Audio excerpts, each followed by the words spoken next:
Subscribe now and press the bell icon. Never miss an update. नमस्कार साथियों, स्वागत करता हूं सबका इस YouTube चैनल पर जिसका नाम है स्टडी विद PN लोधा।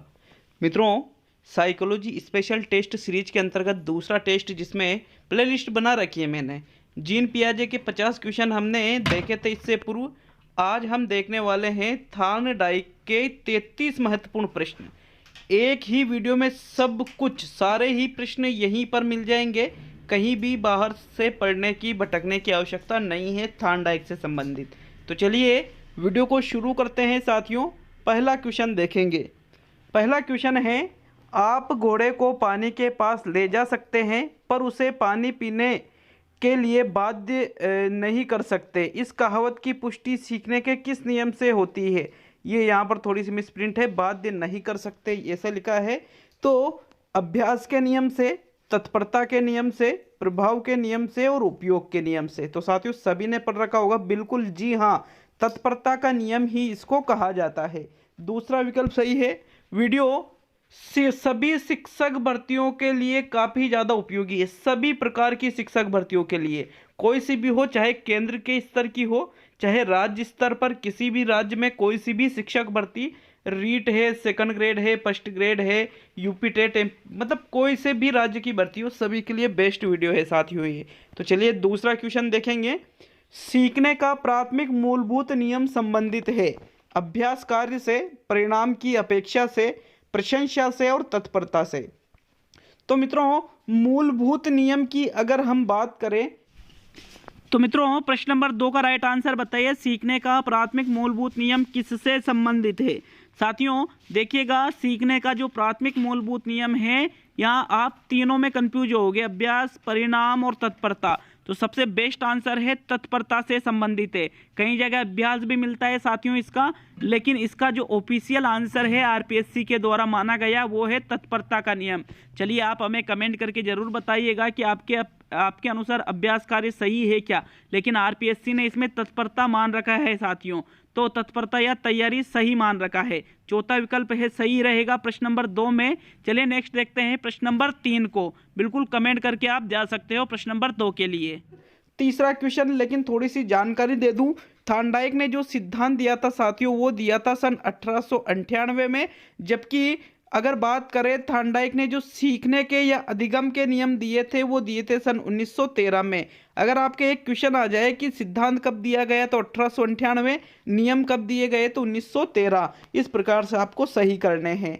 चलिए नेक्स्ट प्रश्न नंबर 3, बार बार दोहराने से अधिगम को बढ़ावा मिलता है, किस नियम से इसकी पुष्टि होती है? अभ्यास का नियम, प्रयास का नियम, दोहराने का नियम, अनुकरण का नियम। तो मित्रों मैं आपको बता दूं कि थॉर्नडाइक ने दोहराने का नियम ऐसा कोई नाम नहीं दिया है, बल्कि अभ्यास का नियम नाम दिया है। तो फिर बार बार दोहराना मतलब अभ्यास करना, तो अभ्यास का नियम इसमें सही आंसर है साथियों प्रश्न संख्या 3 में। चलिए आगे बढ़ेंगे प्रश्न नंबर 4 पे। चौथा प्रश्न है, निम्न में से कौन सा कथन सत्य है? पूरे ही प्रश्न देख के जाना, बाहर से कहीं पढ़ने की जरूरत नहीं है भले फिर आपको। घोड़े को तालाब तक ले जाया जा सकता है और उसको पानी पीने के लिए बाध्य किया जा सकता है। घोड़े को न तो तालाब पर ले जाया जा सकता है और ना ही पानी पीने के लिए बाध्य किया जा सकता है।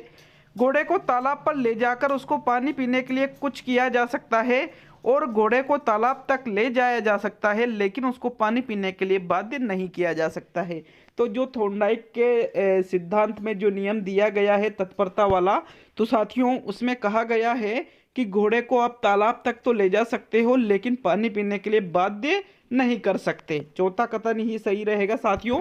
तीसरा, दूसरा, पहला बिल्कुल गलत है कि बाध्य कर दो या कुछ कर दो या फिर तालाब पे ले जाके पानी पी सब कुछ कर दो, ये गलत है। ओनली चौथा ही विकल्प सही रहेगा प्रश्न नंबर 4 में। चलिए आगे बढ़ेंगे प्रश्न नंबर 5 पर। अभ्यास का नियम, तत्परता का नियम, प्रभाव का नियम, एक प्रतिक्रिया का नियम, निम्न में से कौन से सीखने का नियम नहीं है? अभ्यास का नियम, तैयारी का नियम, अभिप्रेरणा का नियम, प्रभाव का नियम। तो साथियों तीनों ही नियम दे रखे हैं, अभ्यास का, तैयारी का और प्रभाव का, लेकिन अभिप्रेरणा जैसा कोई नियम इन्होंने नहीं दिया है, इसलिए आपका जो तीसरा विकल्प है वो सही आंसर है प्रश्न 5 में। चलिए आगे बढ़ेंगे प्रश्न नंबर 6 पर। थॉर्नडाइक का सिद्धांत जाना जाता है संज्ञानात्मक, समाजवाद, संयोजनवाद, साहचर्यवाद। तो मित्रों जो थॉर्नडाइक का सिद्धांत है वो संयोजनवाद के नाम से जाना जाता है। किस नाम से जाना जाता है? संयोजनवाद के नाम से भी ये जाना जाता है। तो तीसरा विकल्प सही रहेगा साथियों प्रश्न नंबर 6 में। चलिए आगे बढ़ेंगे प्रश्न नंबर 7 पर। निम्न में से कौन सा अधिगम का एक मुख्य थॉर्नडाइक का नियम है? उपयोग का नियम, अभ्यास का नियम, आत्मीकरण का नियम, मनोवृत्ति का नियम। तो 3 नियम दिए हैं साथियों। एक तो अभ्यास का, तत्परता या तैयारी का, और प्रभाव या परिणाम का। तो यहाँ अभ्यास का नियम मुख्य नियमों में आ जाता है थॉर्नडाइक के सिद्धांत के अंतर्गत। दूसरा विकल्प सही है प्रश्न नंबर 7 में। चलिए आगे बढ़ेंगे प्रश्न नंबर 8 पर। निम्न में से कौन सा कारक थॉर्नडाइक के अधिगम से सुमेलित नहीं है? तत्परता, अभ्यास, प्रभाव और गुणवत्ता। तो थॉर्नडाइक का जो अधिगम है साथियों तत्परता, अभ्यास और प्रभाव तो है, लेकिन गुणवत्ता नहीं है, इसलिए तीसरा विकल्प सही है। देखिए ये जितने भी क्वेश्चन है, जितने भी एग्जाम हुए हैं, अधिकतर सभी में यही क्वेश्चन पूछे जाते हैं, वही क्वेश्चन मैं लेके आया हूँ। तो आपको कहीं से भी मतलब कहने का तात्पर्य ये है कि थॉर्नडाइक का जो टॉपिक है वो लगभग इस वीडियो से आप पूरा कवर कर लोगे मित्रों। चलिए नेक्स्ट प्रश्न नंबर 9। निम्न में से कौन सा अधिगम का एक मुख्य नियम है जैसा कि थॉर्नडाइक ने अपनी पुस्तक एजुकेशनल साइकोलॉजी में दिया है? बहुप्रतिक्रिया का, आत्मीकरण का, अभ्यास का और साहचर्य परिवर्तन का। तो साथियों बहुप्रतिक्रिया का नियम, आत्मीकरण का नियम, साहचर्य परिवर्तन का नियम, ये तीनों ही तो साथियों गौण नियमों में आते हैं, जबकि अभ्यास का नियम यहाँ पर मुख्य नियमों में आता है। तो तीसरा विकल्प सही रहेगा प्रश्न नंबर 9 में। चलिए आगे बढ़ेंगे प्रश्न नंबर 10। प्रयत्न एवं त्रुटि सिद्धांत के प्रतिपादक हैं पावलोव, थॉर्नडाइक, स्किनर और कोहलर। तो जो प्रयत्न एवं त्रुटि या प्रयास एवं त्रुटि जो ये सिद्धांत है ये थॉर्नडाइक के द्वारा दिया गया है साथियों। किसके द्वारा दिया गया है? थॉर्नडाइक के द्वारा। विकल्प नंबर 2 सही है प्रश्न संख्या 10 में। चलिए आगे बढ़ेंगे प्रश्न नंबर 11 पर। देखिए टोटल क्वेश्चन है 33, कम से कम 30 क्वेश्चन राइट निकालोगे तब मजा आएगा साथियों। प्रयास व त्रुटि के सबसे महत्वपूर्ण क्या है? अभ्यास, प्रेरणा, वाद विवाद और लक्ष्य। तो प्रयास व त्रुटि में साथियों सबसे इंपॉर्टेंस आता है अभ्यास का नियम। यहाँ पर वाद विवाद, प्रेरणा और लक्ष्य इतना इंपॉर्टेंट नहीं है जितना अभ्यास है। विकल्प नंबर 1 सही है साथियों प्रश्न नंबर 11 में। अब देखेंगे प्रश्न तत्परता का नियम संबंधित है पावलोव से, एबिंगहॉस से, थॉर्नडाइक से और स्किनर से। तो तत्परता, तैयारी, ये जो नियम है ये थॉर्नडाइक के नियम से संबंधित है मित्रों। विकल्प नंबर 3 आपका बिल्कुल सही आंसर है प्रश्न 13 में। चलिए आगे बढ़ेंगे प्रश्न नंबर 14। मनोवैज्ञानिक थॉर्नडाइक व्यक्ति को किस आधार पर बांटता है?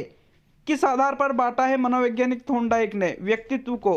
चिंतन व कल्पना शक्ति के आधार पर, प्रभुतापूर्ण एवं अधीनस्थपूर्ण के आधार पर, स्वतंत्रता व निर्भरता के आधार पर और इनमें से कोई नहीं।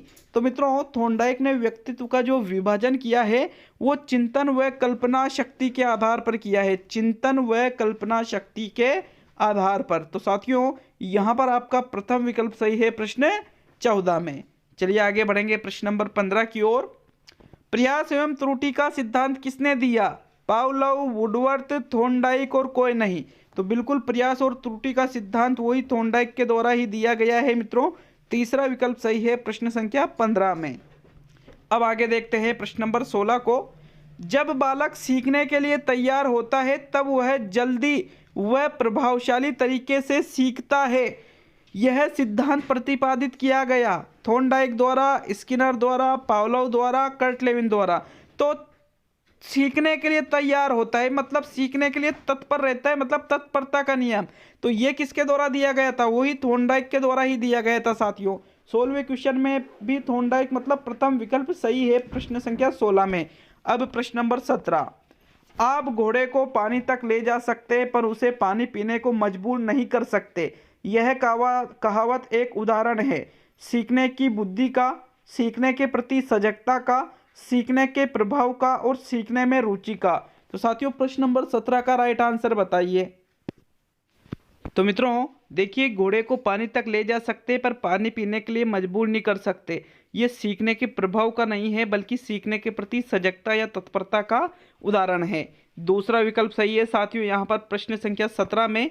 अब देखेंगे प्रश्न नंबर 18 को। बालक अभ्यास एवं तत्परता से सीखता है, उक्त कथन किसका है?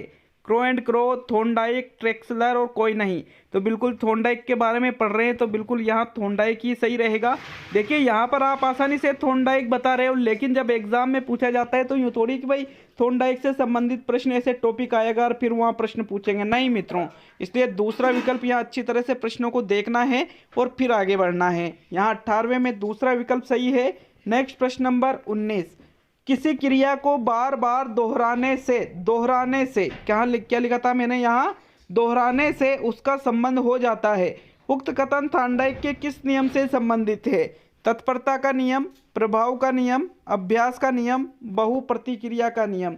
तो बार बार आप किसी चीज को दोहरा रहे हो मतलब उसका अभ्यास कर रहे हो साथियों, तो ये फिर अभ्यास के नियम से संबंधित है। तीसरा विकल्प सही है प्रश्न नंबर 19 में। अब देखेंगे प्रश्न नंबर 20 को। टंकण कार्य कंप्यूटर पर यदि निरंतर अभ्यास नहीं करते हैं तो भूल जाते हैं, यह किस सिद्धांत के अनुसार है? पावलोव के शास्त्रीय अनुबंध सिद्धांत के अनुसार, स्किनर के क्रिया प्रसूत अनुबंधन के सिद्धांत अनुसार, बंडूरा के अवलोकन अधिगम सिद्धांत अनुसार और थोंडाइक के सिद्धांत अनुसार। तो यहाँ पर टंकण कार्य कंप्यूटर पर यदि निरंतर नहीं करोगे, अभ्यास नहीं करोगे तो भूल जाओगे। तो फिर ये अभ्यास का नियम मतलब थोंडाइक का सिद्धांत। चौथा विकल्प सही है साथियों प्रश्न नंबर 20 में। प्रश्न नंबर 21, सीखना है व्यवहार में परिवर्तन, अनुभव तथा अभ्यास का परिणाम, व्यवहार में अपेक्षाकृत स्थायी परिवर्तन और ये सभी। तो साथियों अनुभव और अभ्यास पर जोर दिया था थोंडाइक ने, इसलिए इस क्वेश्चन को इसमें शामिल किया है। चौथा विकल्प सही है कि सीखना इन सभी को कहा जा सकता है। प्रश्न नंबर 21 में फोर्थ। चलिए आगे बढ़ते हैं प्रश्न नंबर 22 पर। सीखने के नियम दिए हैं पावलोव ने, स्किनर ने, थोंडाइक ने और कोहलर ने। तो किसने दिए हैं नियम? बिल्कुल थोंडाइक के द्वारा ही सीखने के नियम दिए गए हैं साथियों। विकल्प नंबर 3 सही आपका प्रश्न संख्या 22 में। अब देखेंगे प्रश्न नंबर 23 को। छोटा सा वीडियो है जिसमें 33 क्वेश्चन मैं आपको कवर करवा रहा हूँ साथियों, तो इसलिए ऐसे वीडियो को बिल्कुल आप पूरा ही देखा करो। धीमी गति से सीखने वाले बालकों के अध्यापन के लिए अधिक उपयोगी सिद्धांत है कि जो बालक धीमी गति से सीखता है उनको आपको शिक्षण करवाना है, तो अधिक उपयोगी सिद्धांत कौन सा रहेगा? थॉर्नडाइक का सिद्धांत, थ्रस्टन का सिद्धांत, कोहलर का सिद्धांत, CL हल का सिद्धांत। तो धीमी गति से सीखने वाले बालकों के लिए वही थॉर्नडाइक का सिद्धांत ही सबसे बेटर रहता है साथियों। विकल्प नंबर 1 सही आपका प्रश्न नंबर 23 में। चलिए आगे बढ़ेंगे प्रश्न नंबर 24 पर। सकारात्मक दंड का निम्न में से कौन सा उदाहरण है? मित्रों के द्वारा उपहास, मित्रों के साथ समय बर्बाद करना, मीन से एक निकालना बंद करना और उपयुक्त सभी। तो बिल्कुल मित्रों के साथ समय बर्बाद करना तो गलत है, ये सकारात्मक दंड नहीं है। मीन से एक निकालना बंद करना ये भी सकारात्मक दंड नहीं है, बल्कि मित्रों के द्वारा उपहास ये सकारात्मक दंड का उदाहरण है साथियों।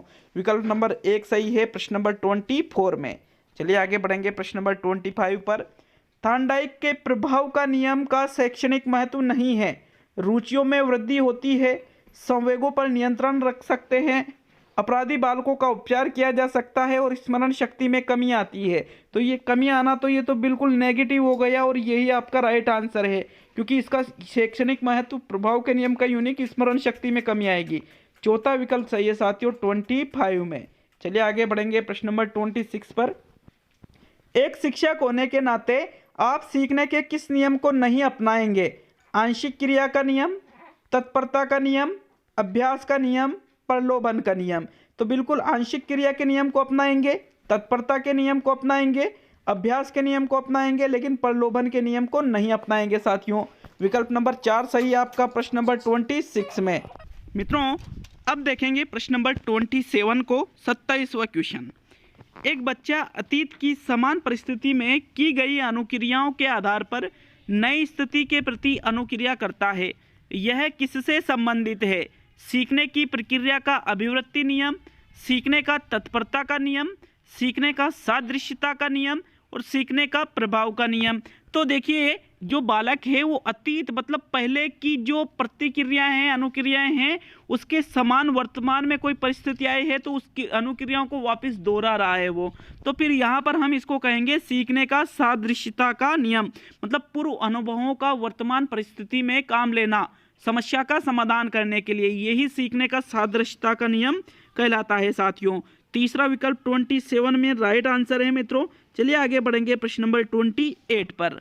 तो 28वां क्वेश्चन, थॉर्नडाइक के सीखने के नियम के अनुसार गौण नियमों में निम्न में से कौन सा सम्मिलित नहीं है। यहाँ पर कुछ मिसप्रिंट है साथियों।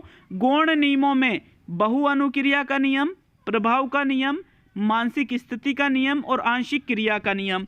तो देखिए बहु अनुक्रिया मतलब बहुत सारी अनुक्रिया की जाती है व्यक्ति के द्वारा, उनमें से एक सफल हो जाती है और व्यक्ति सीख जाता है, ये बहु अनुक्रिया का गौण नियम है।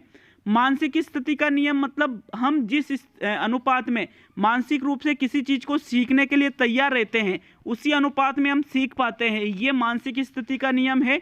ये भी यहाँ पर गौण नियम है, जैसे मन के हारे हार है, मन के जीते जीत। आंशिक क्रिया का नियम मतलब छोटी छोटी क्रियाओं के माध्यम से हम, जैसे अगर विषय वस्तु बड़ी है तो उसको छोटे छोटे भागों में बांट करके सीखेंगे तो जल्दी सीख जाएंगे, यह आंशिक क्रिया का ये भी गौण नियम है साथियों।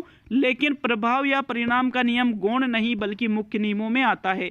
28 में आपका दूसरा विकल्प सही है साथियों। चलिए आगे बढ़ेंगे प्रश्न नंबर 29 पर। शिक्षक अपनी संपूर्ण विषय सामग्री को छोटे छोटे खंड में अधिगम के किस नियम पर आधारित करता है।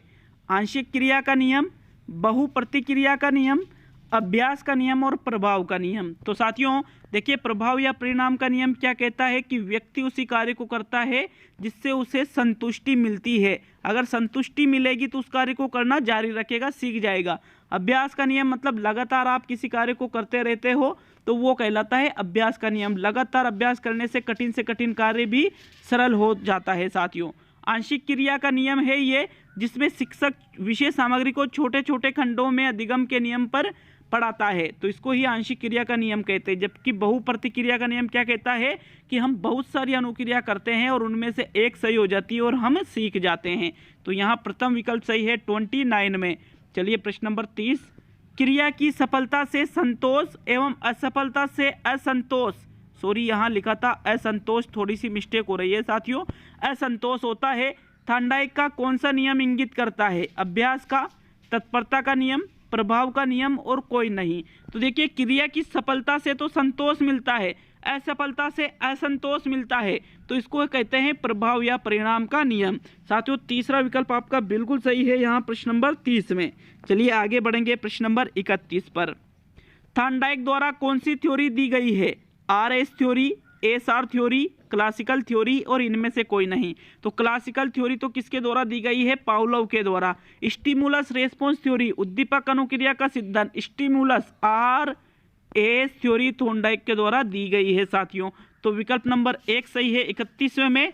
चलिए प्रश्न नंबर 32, थॉर्नडाइक ने बुद्धि का कौन सा सिद्धांत दिया। बहुबुद्धि का सिद्धांत, बुद्धि का त्रितंत्रीय सिद्धांत, बुद्धि का बहुतत्व सिद्धांत और बुद्धि का एक तत्व सिद्धांत। तो देखिए बहुबुद्धि का सिद्धांत तो गार्डनर के द्वारा दिया गया है, बुद्धि का त्रितंत्रीय सिद्धांत स्टर्नबर्ग के द्वारा दिया गया है, एक तत्व सिद्धांत बिने के द्वारा दिया गया है और बहुतत्व का सिद्धांत थॉर्नडाइक के द्वारा दिया गया है। विकल्प नंबर 3 सही है साथियों यहाँ प्रश्न नंबर 32 में। अंतिम और 33वां क्वेश्चन, लेकिन अगर चैनल को सब्सक्राइब नहीं कर रखा है तो प्लीज़ चैनल को सब्सक्राइब कर दे, ये जो लाल बटन दिख रहा है सब्सक्राइब लिखा हुआ है, और अगर कर रखा है तो बहुत बहुत धन्यवाद आपका। प्रश्न नंबर 33, थॉर्नडाइक जनक है शिक्षा मनोविज्ञान के, प्रयोगात्मक मनोविज्ञान के, बाल मनोविज्ञान के और मनोविज्ञान के। तो साथियों शिक्षा मनोविज्ञान के जनक है थॉर्नडाइक, विकल्प 1 सही है। जबकि प्रयोगात्मक मनोविज्ञान के जनक कौन है, विलियम वुंट है, और मनोविज्ञान के जनक कौन है, अरस्तु है साथियों। प्रथम विकल्प सही है प्रश्न नंबर 33 में। तो ये आज का वीडियो पूरा हुआ। थॉर्नडाइक के 33 क्वेश्चन मैंने आपको करवाए हैं, कैसे लगे कमेंट करके जाए। 33 में से 33 किसने सही किए, कोई है तो जरूर बताए साथियों हमें। बहुत बहुत धन्यवाद, मिलते हैं मित्रों अगले वीडियो में।